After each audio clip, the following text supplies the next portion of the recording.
লক্ষ্মীপুরের বালাধন বাগানের দীপক কর্মকার stating finance company থেকে ৩০,০০০ টাকা ঋণ নিয়ে যথারীতি মাসিক কিস্তির টাকা জমা করে আসছিলেন। কিন্তু গত ৪ আগস্ট জিরেঘাটে বোনের বাড়ি চলে যাওয়ায় ঋণের কিস্তি জমা দিতে পারেননি। এতে স্টেটিং কোম্পানির লোকেরা তার নাবালিকা মেয়েকে কাজ শেষে বাড়ি ফেরার সময় রাস্তা থেকে তুলে নিয়ে আটকে রাখে বলে অভিযোগ করেছেন দীপক কর্মকার।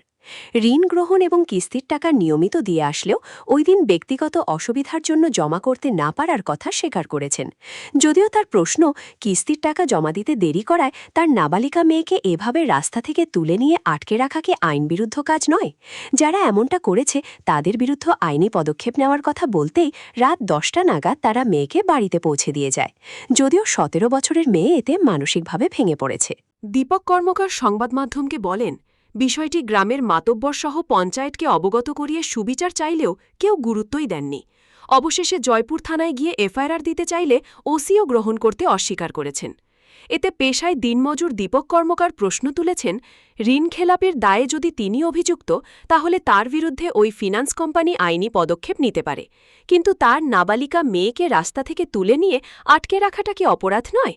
যদি আইনের চোখে নাবালিকা মেয়েকে পিতা ঋণের কিস্তি দিতে দেরির জন্য রাস্তা থেকে তুলে নেওয়া এবং আটকে রাখা ক্রাইম হিসেবে গণ্য হয়, তাহলে কেন জয়পুর থানার ওসি এফআইআর নিতে অস্বীকার করবেন? আইন তো সবার জন্য সমান। গরিব বলেই কি তিনি আইনি সুবিচার পাওয়া থেকে বঞ্চিত হবেন?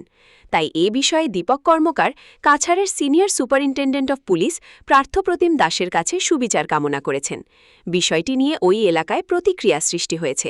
প্রশ্ন উঠেছে, যেখানে মুখ্যমন্ত্রী হিমন্ত বিশ্ব শর্মা মাইক্রোফিন্যান্সের ঋণ গ্রহণকারীদের সরকারি তরফে সহায়তা করছেন, তখন স্টেটিং কোম্পানির এই আচরণ সমর্থনযোগ্য কি? বিষয়টি লক্ষ্মীপুরের বিধায়ক তথা রাজ্যের মন্ত্রী কৌশিক রায়ের দৃষ্টিতে এনে সুবিচার চাইছেন দীপক। তিনি স্পষ্ট জানিয়েছেন, ঋণের কিস্তি পরিশোধ করতে প্রস্তুত আছেন, কিন্তু তার নাবালিকা মেয়েকে হেনস্থাকারীদের বিরুদ্ধে আইনি পদক্ষেপ কেন নেওয়া হবে না এই প্রশ্ন তুলেছেন। এখন দেখার বিষয় পুলিশ কি ভূমিকা নেয়। বালাদন কামারটিলা বাড়ি, নাম দীপক কর্মকার। আমি টুকটাক রুজি করি, থোড়া টাকা নিছিলাম স্টেটিং ফাইন্যান্স থেকে 1 বছর আগে 30,000 নিছি। এটা মাসে মাসে আমি কিস্তি দিয়েই যাই, 940 টাকা 15 দিনে। তো 940 টাকা দিয়া আমি মাসে মাসে দিয়েই যাই। যাইতে হঠাৎ একদিন আমার অসুবিধা হয়ে যায়। বলে জিরিঘাট আমার বোনের বাসায় যাইতে লাগে, আমার ভাতিজা বেমার আসলো। বেমার হইতে মোটামুটি আমি আসতে ওই দিক থেকে দেরি হয়ে গেছে। আমার মেয়ে এই জয়পুর থাকি কাজে যাইতে আসলো, তারা পায়া তারারে আটকাই দিছে।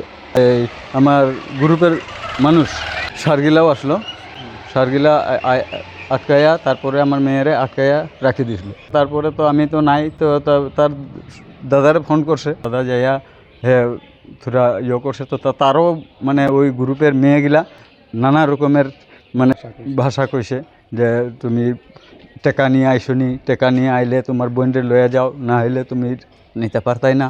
তো হেও একটু কোনো কিছু কইছে, কইয়ার পরে ছাড়ি দিছে। সারগিলাও গেছে, সার সয়েও গেছে, যাইয়া ঘরে পৌঁছাইছে। তো বিচার দিলাম আমি প্রেসিডেন্টের, সবরে কাগজ উগজ করিয়া সবরে বিচার দিছি, কিন্তু কেউ আমার বিচারকও নিছে না। থানাতেও দিলাম, থানাতেও আমার বিচারকও নিছে না। থানাত কই এটা এফআইআর হইতো না, এরা তুমি ঋণ দিছ, ঋণের কোনো আমরা এফআইআর নিতে পারতাম না। মানুষ একটা নিশিয়েই বেমার। তো আমারে উঠাইয়া নিয়ে গেলে তো ভালো হতো, কিন্তু আমার মেয়েটারে যে আটক করিয়া তারা রাখি দিল রাত 10টা পর্যন্ত, এটাই আমার বেশি একটুকু দুঃখ। তো গত 4 তারিখে আর কি ও আমার বোন সম্পর্ক একজন তারে স্টেটিং ফাইন্যান্স নেটওয়ার্ক লিমিটেড থেকে তারা লোন লইছিল। এটা হইলো লক্ষ্মীপুর তার অফিস আছে। লোনটা লওয়ার পরে এরপরে তারা বাইরে গেছিলো, বাইরে যাওয়ার পরে এরপরে একটা কিস্তি আর কি দিতে পারছে না। প্রায় তারা আগের থেকে কিস্তি ক্লিয়ার দিয়া যার। এরপরে তো আমরা বোন যে দীপক কর্মকারের মেয়ে, তো কাজ থেকে আওয়ার সময় ওই সময় মেয়েটারে তারা আর কি গ্রুপের সারগুলা আর আর কি যে গ্রুপের কয়েকজন মেয়ে মানুষ মিলিয়া আটক করিয়া রাখি দিছিল। পরে রাখার পরে তো এরপরে আমারে ফোন করছে 6টার সময় যে আর কি যে এখানে আও।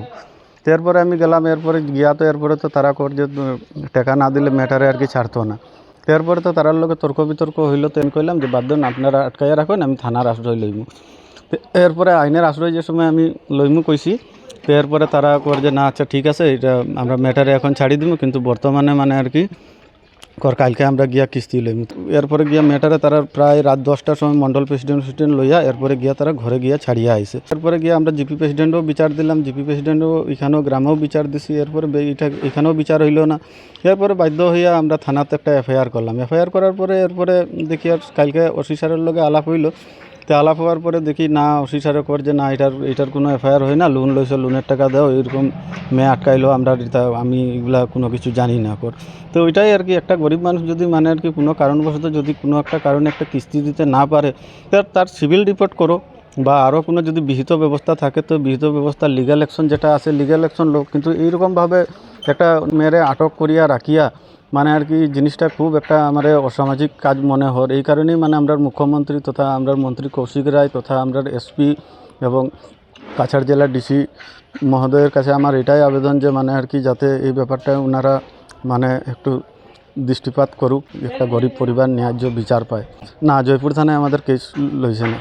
লইছিল 30,000 টাকা আর 940 টাকা করিয়া তারা প্রায় কিস্তি দিয়া যায়। 15 দিনের পরে মানে আর কি কিস্তি দিয়া যায়। তো একটা কিস্তি মানে তারা ওই জিরি কাট গেছিলো, দেরি হয়ে গেছে আইতে, ওই কারণেই দিতে পারছে না।